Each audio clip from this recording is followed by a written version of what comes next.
Hello guys, in this video on PhotoDirector, I'll show you how to design the front and back of a professional business card using layers and also how to save it for future editing.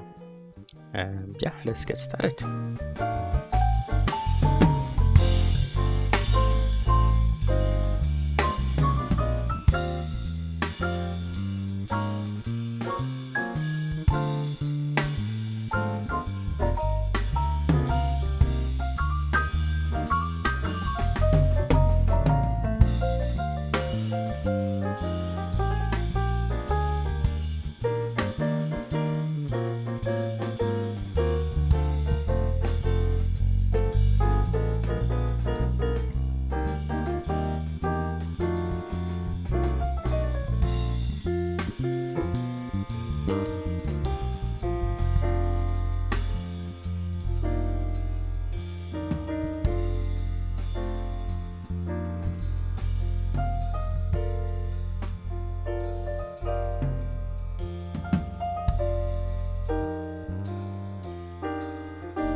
Thanks guys. You would notice that I've saved the project using two different format types. The PhD format type is actually the PhotoDirector's main project file format, which stores your library and edits, whereas the PHI is the secondary project file format that stores your layout-based editing. And thank you so much guys, and that's how you design and save a professional business card in PhotoDirector. I hope this helped, and thank you once more. Please do let me know in the comments what you did wrong to make. Cheers.